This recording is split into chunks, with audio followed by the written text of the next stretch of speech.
live on Facebook. Best one I've ever had.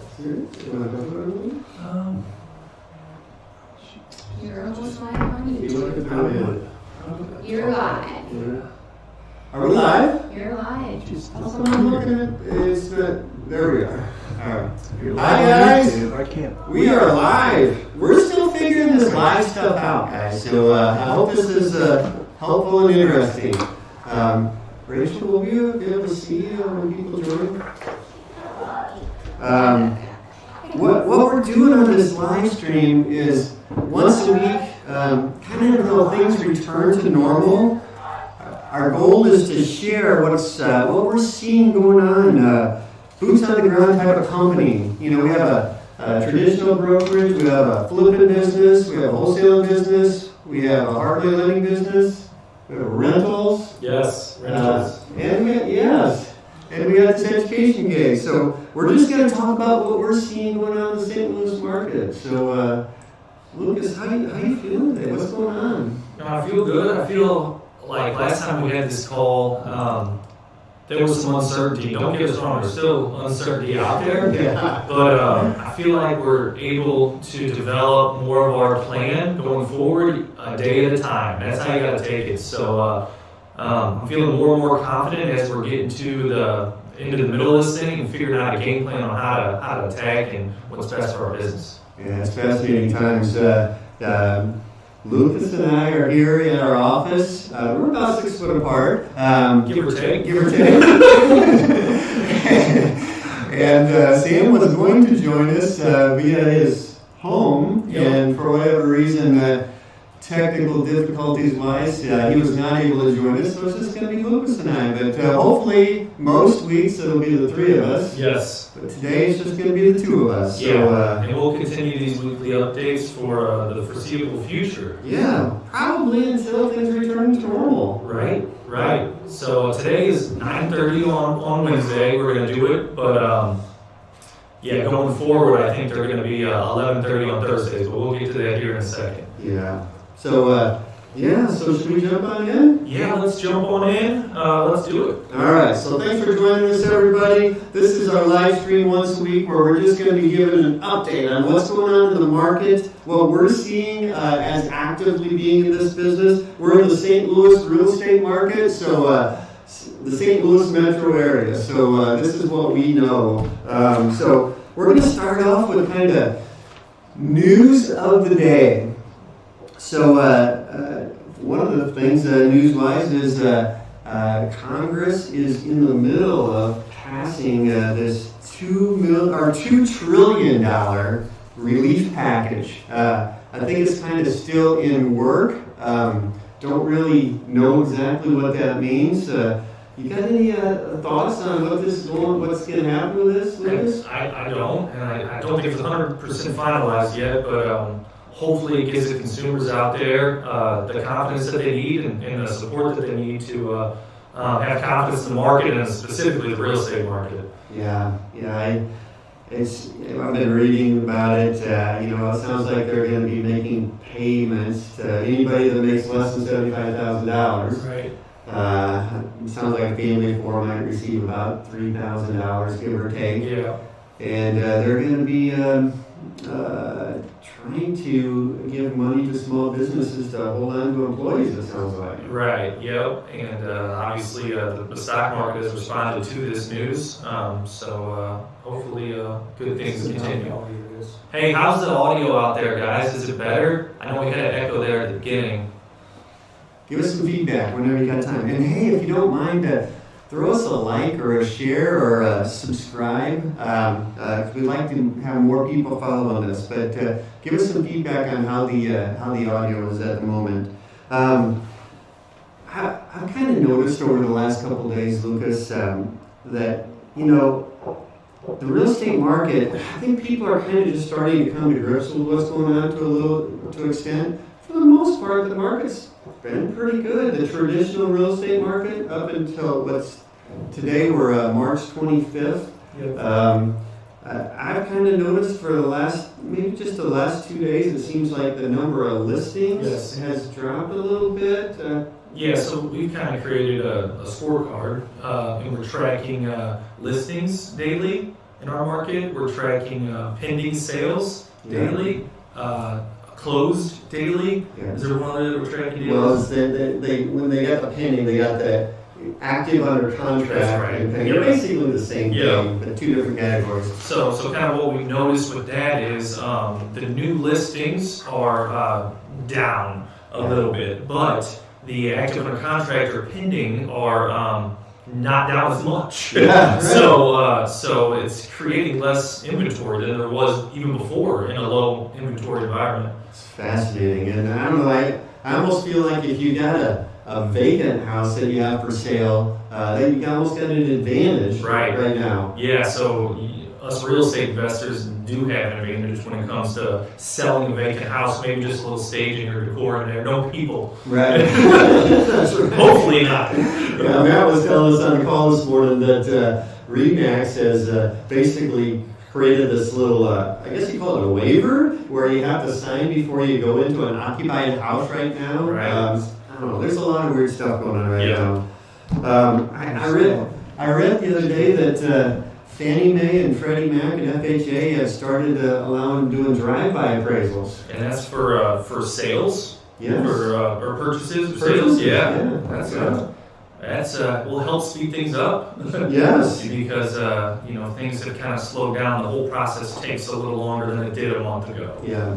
Yeah, it's interesting. A lot of I think the federal government and anybody that's in the mortgage business is trying to keep loans coming through and making the process as easy as possible. And this is one thing that they did. All right, guys. Has that echo went away? Check 1, 2. Check 1, 2. We'll assume it has. We're going to just keep pushing forward here. So occupancy inspections still seem to be happening. Last week there was a little concern about are the St. Louis County, St. Louis City, and St. Charles County occupancy inspectors going to be going into occupied houses? Yeah, so for the most part, I think they're pushing that through. Again, as real estate investors, most of our houses are vacant, so that gives us an advantage. But with our traditional company, most of the houses that they sell are not vacant. Right. So they're really fighting that, but so far they've been able to push through and work with those inspectors to get that inspection done. Yeah, so that's good news.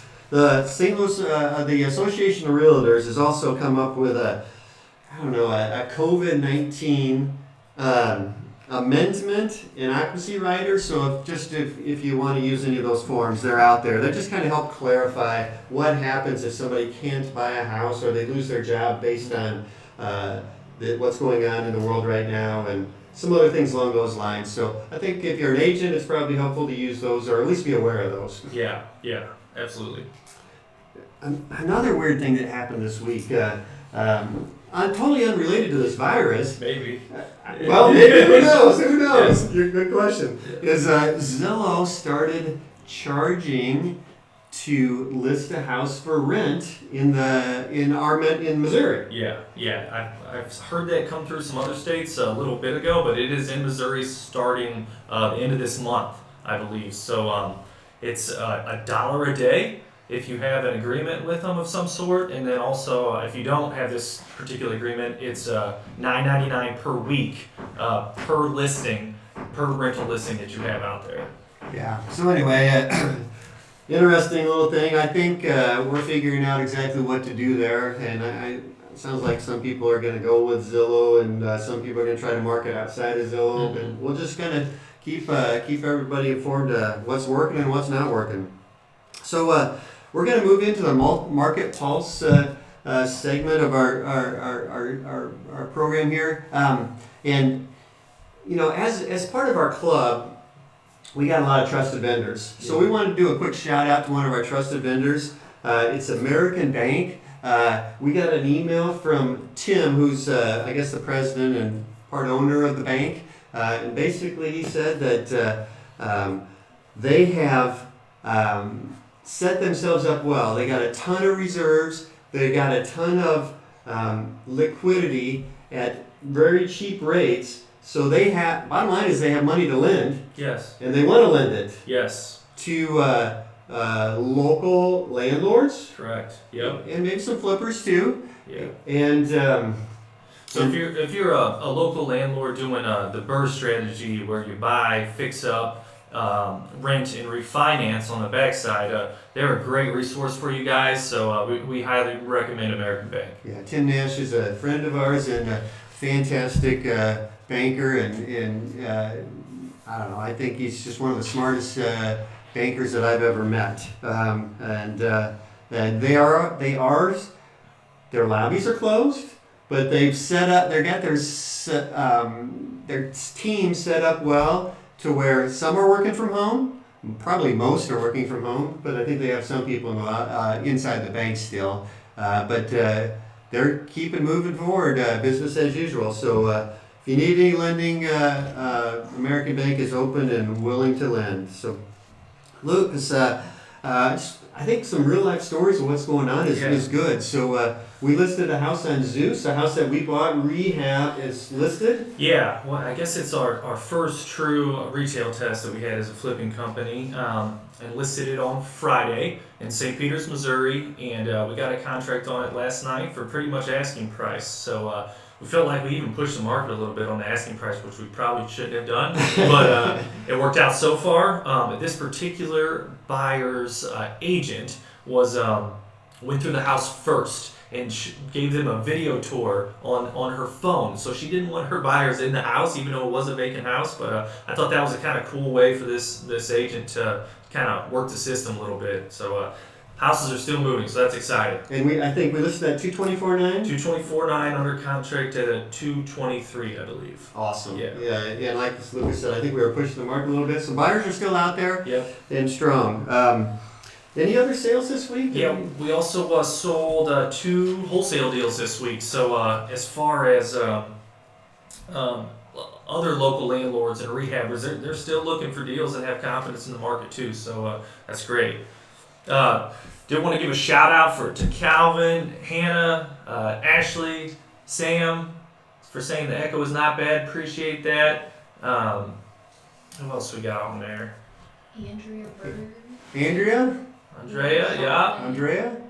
Awesome. If you got any questions, feel free to throw questions in the comments section because we'd like to answer any questions you guys have. So throw any questions in. Yeah, also please just like and share this video. More that we like and share, the more we can get out there how the market is doing and keep everyone informed. Awesome.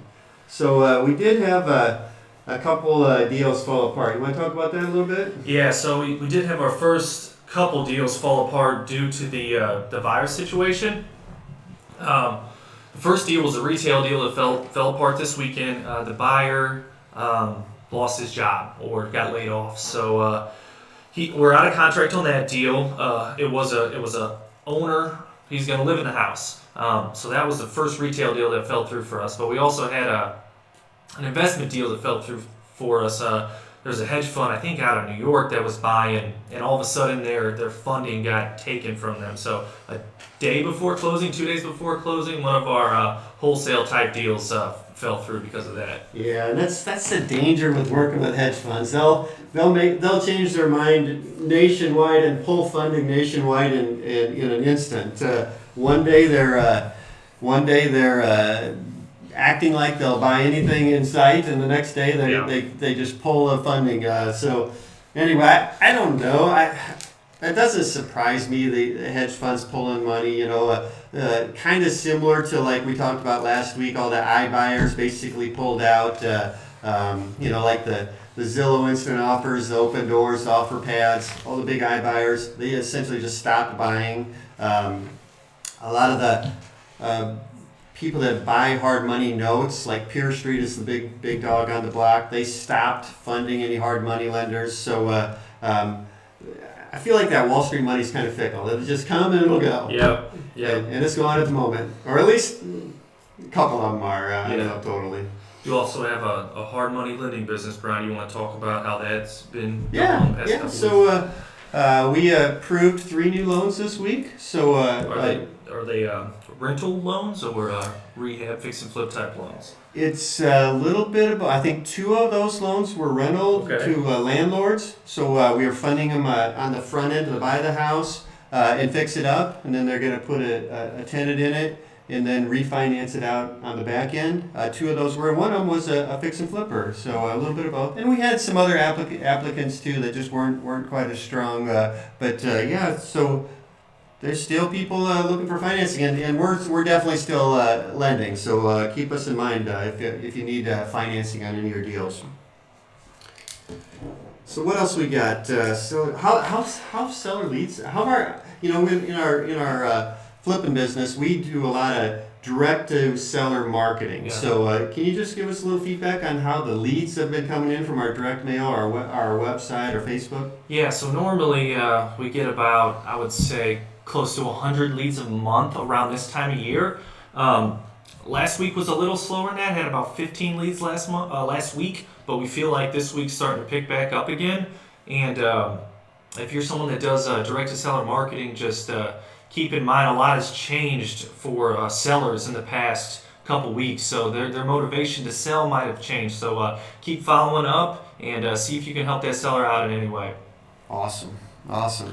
Yeah, I think that's key is when you are buying, if you're a buyer working directly with homeowners these days, it's really important to really just get to know your seller, get to know what their needs are, and see if you can come up with a strategy that helps them with their needs, whether that's a cash offer or listing the house for them or owner financing, whatever it is. So I think that's super important right now.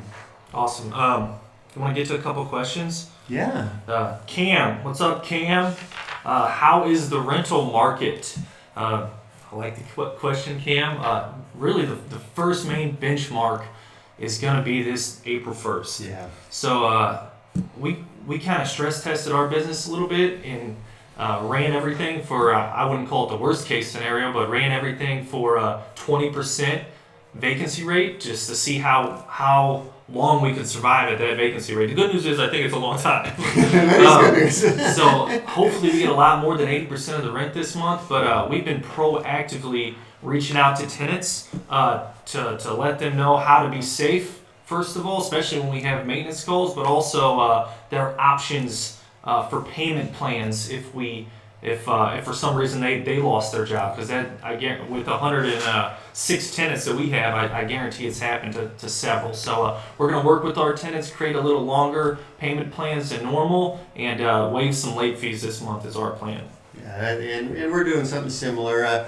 I totally agree with everything Lucas said there, and what Debbie, my wife, she kind of runs our rental business, our rental portfolio. One thing that she did this week, just because she's kind of a data person, she went back and looked at what kind of job every one of our tenants have. I thought that was interesting. That is cool. And she was surprised to find that most of our tenants don't have the kind of jobs that got cut right away, like the restaurants, Servers and bartenders and service industry. Yeah, which is a huge sector, private sector in St. Louis. I think I heard the other day there's 100,000 service industry employees in St. Louis. So yeah, we have a couple of Uber drivers, which I don't know honestly how Uber drivers are doing right now. Probably not the best, but I honestly don't know. Yeah, I don't know either. That's a good question. But anyway, yeah, I think the big test is going to be in a couple weeks or a week when we find out if people are paying their April rent on time. And we'll give you guys feedback on what our tenants are doing. We do have 2 houses listed for rent right now. One in Florissant for $1,150 and one in Overland for $800. And we're getting a fair amount of showings. Yep. Haven't got a good quality app yet, and it's only been a very short period of time. That's nothing new, though. Yeah. You guys are fairly stringent in your finding tenants anyway. Yeah. All right, so George, let's go with George. Good question, George. So with hedge funds and iBuyers pulling out of the St. Louis market, is this a huge warning sign of the market slowing down? But he's right. Hedge funds and iBuyers have put a pause on buying. So I'm gonna let you answer that one, Brian. Shit, I don't know how to predict what the heck it means when hedge funds do things. And iBuyers, their funding is just different, and it's the kind of funding that I don't totally understand. And this gets into probably stuff that's way above my head, but there are a lot of people that have Wall Street money that leverage that money, and when the stock market drops by 30-40% like it has, they have margin calls and they have to pay back a certain amount of that money. So I think some of it is that, where they essentially are having cash calls and they have to raise cash, and one of the ways they do that is by not lending it out or not using it to buy houses. I don't know. I think also they're very fickle. They're in and out of the market. They may be thinking that there is going to be a pullback in the market, and they're just going to wait and see if it does drop and come back in at that time. I'm not sure. But that's, yeah. And iBuyers' margins are so thin as it is. So if they see a 5% drop in values, that's pretty much their margin. Yeah. They like to make their money on a lot of their transactional stuff. If I was running an iBuying company, putting a pause on buying would probably not be a bad idea. Yeah, I agree with that. I agree with that too. So just some other news. In our rental business, we were kind of getting prepared to. We want to get as much cash on hand available as we can to make sure that we're good to get through this process. So one of the things that you can do by that, if you have a portfolio of rentals and you have equity in them, do some cash out refis right now just to get some money and set it aside just in case we need it over the next few months. So we did that. We did it with a local bank. So we pulled out a pretty good sized amount of money this week. We closed on it yesterday, or Monday, 2 days ago. And I just thought I'd share, we did that. We did it fairly quickly. We did it with a local bank, and the terms were, I thought, pretty good. 4.5% interest rate, 25-year AM, and that interest rate is locked for 5 years. So and they pulled out to 80% of what the appraised value was. So we were able to take a fair amount of money out. So that's great. So not only were you able to take some cash out, but your cash flow probably increased significantly because those terms are pretty great. Those are pretty great terms. I agree. And I think that's true. That did happen. So a lot of good nuggets in there. Number one, there's the well-capitalized banks and lenders are still lending. So that's great news. Still originating loans. Sam and I are also doing some a small cash out refinance as well to help our cash flow and cash position. Just put some reserves aside, so that's probably a couple weeks away. But we're doing something very similar to what Brian did in his portfolio. Awesome. So I've been talking to a lot of people in the real estate biz, listening to some economists. But I thought we'd just share, just real quickly, I don't think any of us really know what the real estate market's going to look like 3-6 months from now. But the one thing that we do feel somewhat confident on is that the real estate market was on a real solid footing a month ago, 2 months ago. It probably still is for the most part. But I feel like there's a chance that we're going to get the real estate economy here. The real estate market is going to get through this next 2, 3, 6 months, a year in better footing than the typical Main Street economy or the stock market or whatever. And I think part of the reason I feel that way is because I feel like we were on such a solid footing before this hit. The inventory has been very low, as in there's really more buyers out there than sellers. Yeah. So just on a supply and demand thing. So anyway, I just thought I'd share some of my thoughts on that. I have no idea, Well, that's a great point, and I think especially with a lot of the bigger builders, 2008 and 9 is so fresh in their minds still that they have a plan for when it dipped again. They're pretty well capitalized compared to a lot of different other industries in the country, I think. So I think that's going to help the real estate market as well. Yeah, I agree with that. And we'll keep giving you our thoughts on what the real estate market is and where we think it's going. We're trying to just figure it out a day at a time here too. We got another question from Cam. Appreciate the questions. Cam, when cashing out, do you suggest going up to 80% if banks will let you? It's a great question. Personally, I would say yes. And I would say yes for two things right now. Interest rates are incredibly low, and cash is king right now. So if you can pull out a little cash on that cash out refi, I think that's important. Brian, any other thoughts? Totally agree. I would pull out the cash because the interest rates are super low, and cash is king during difficult times. So pull out the cash, keep it in reserves until times return to normal. At that time, you can always just pay your loans back down. So keep some extra cash available right now if you can.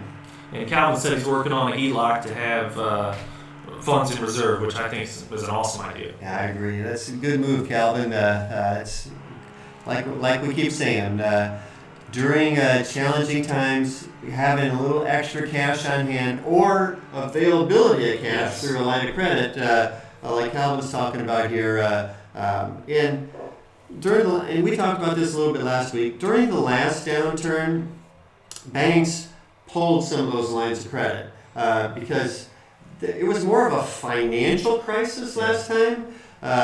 This time I feel like it's more of a health crisis, I guess. And the banks are going to be part of the solution, I think. And I think the federal government is kind of going to really kind of force them to do that by making plenty of money available and encouraging banks to lend it and probably penalize them if they don't. Right. Great. All right, so you want to talk about how we're closing deals right now and just how title companies are being flexible, or is there something else you want to get into? I actually had a bullet on that, and I think I skipped over it. Let's talk about what True Title's doing right now. It's fascinating because we, in our office building, and the majority of our team is actually work from home, but Lucas and I have been coming into the office pretty much every day, and in our office, True Title rents some of our space.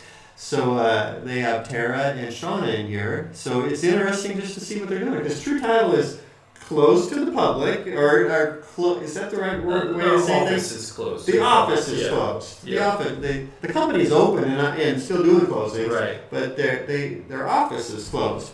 Yeah, so, and just seeing the type of ways they're getting creative to close deals is unbelievable. Overnight documents. Yeah. We're doing drive-up closings where Tara's running out to the parking lot with gloves on, and people are handing documents through the window, and she'll sign them and give them a blue pen. It's unbelievable how creative and flexible True Title especially, but probably a lot of title companies out there are getting to get these deals closed. It's crazy. I never thought I would ever see the day when you have drive-up closings. We might have started something here. Exactly. And it's so true. Lucas and I watch them. Cher runs out the front door with her gloves on, hands the papers through the window, they sign them, hand them back through the window. It's just crazy. Yeah, she'll do that for a few closings a day and then go home for the rest of the day and do some computer work. So we're making it work with the best of our abilities. It is. One more thing that I thought was interesting, I saw Elvira posted on her Facebook page the other day. She's got a lot of friends in New York and California and some other places where they've totally shut down real estate. So right now in St. Louis Metro, real estate is an essential, is that the right term, essential activity or whatever, or essential business? So in St. Louis City and St. Louis County, housing is deemed essential at the moment. So in St. Charles County, it's up to the owner of the company whether they feel like their business is essential. And for us personally, I think we provide housing to almost 1,000 people a year. I was adding it up this morning actually, so I feel like that's pretty essential. That is essential. Yeah, that is essential. But what on her post, some of her friends from the other states. They've deemed that it's such a crisis or whatever, health crisis, that the real estate has had to shut down. So there are different cities and states around the country where we can no longer do closings. That hasn't happened in St. Louis. And honestly, I don't think it's going to happen here, but I don't know. I'm just guessing. But I think it's worth us thinking at this time about what would happen if over the next week or 2 or 3, we could no longer do closings. Yeah. So if there's, for us, I think one of the things we're trying to do is get anything closed that we can right now. Yep. Push it forward. Just keep it moving along if you can. Because you never know what's going to happen a week or 2 from now. Right. Exactly. Get some cash on hand so you can weather a month where we couldn't do closings or something. Yeah. And just think about it in your head. Maybe run through your list of closings you got coming up and say, what would happen if we couldn't close this and we had to continue pushing this back or owning it for a month or whatever. Or if you're in a situation where you have a closing and you're living in the house, holy shit, what's that mean for you? So I think it's just good to think about stuff like that. I don't know if it'll happen. I honestly don't think it'll happen here, but it is happening in other parts of the country, so it's worth talking about. Yep. All right, Brent, what's that say up there? What to do for tenants that can't pay rent? Lucas, you want to talk about that? Yeah, so we did touch on this a little bit, but first of all, we're getting ahead of it, and we sent them a couple letters to let them know what options they do have, and we're also providing them with some services that we haven't provided them before. One of them being we now allow our tenants to pay with a credit card, and normally we have that fee that's associated with our payment system pushed back to the tenants, which is pretty expensive. I think it's like, I don't know, somewhere along the lines of 6%. But for the foreseeable future, we're going to be covering as a management company those fees. So that's just a way to help the burden of tenants. We are extending payment periods a little bit. And we're also dropping some late fees for people who have lost their jobs and have been laid off for the month of April. So, for the most part, it's business as usual, but we are going to be a little more lenient, obviously, with working with tenants to develop more comprehensive payment plans. Yeah, and I think you touched on this, Lucas, but we're trying to get, if anybody is going to do payment plans, make sure we get it in writing. I think the other thing is just to check to see if the reason that they are having not being able to pay their rent is because of a layoff or something due to the situation. So anyway, Debbie's put together some forms that she's having all of our tenants sign that are late. So if they become late, they kind of got to fill out a form in writing and basically verify that the reason they're not able to pay the rent is because of a job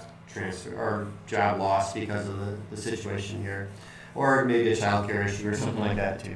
All right, a couple more questions here. Jake LaRose, are you going to be using the COVID addendum for our flipping business? That's a great question. I think we're going to decide tomorrow morning as a group if we're going to be using that. For the ones we got under contract this week, we've just kind of outlined what the COVID addendum says in our special agreements so far. But we might switch over to the addendum tomorrow, and if we do, we'll let you guys know.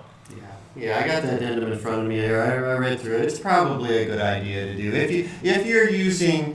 If you're a licensed agent and you're using the special sales contract, I kind of think it probably makes sense to use the COVID amendment.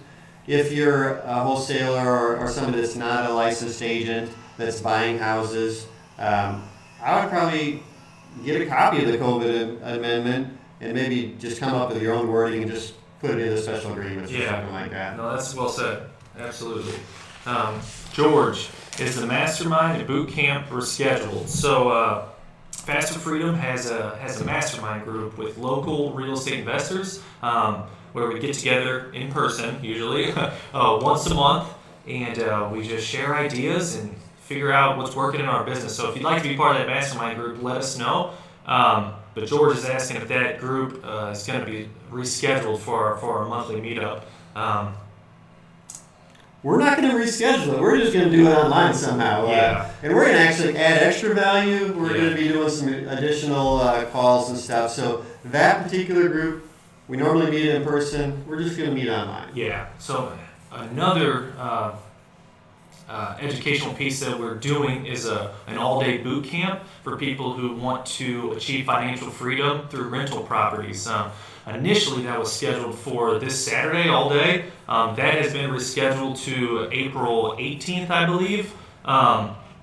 That will probably either be rescheduled or turn virtual as well. Once we find out that information, we'll let you guys know. But if you want to be a part of that boot camp all day, let us know also. Love to have you. And please like this, share this, click the subscribe button, wherever that is. And Lucas, you got any other final, do we have any other questions?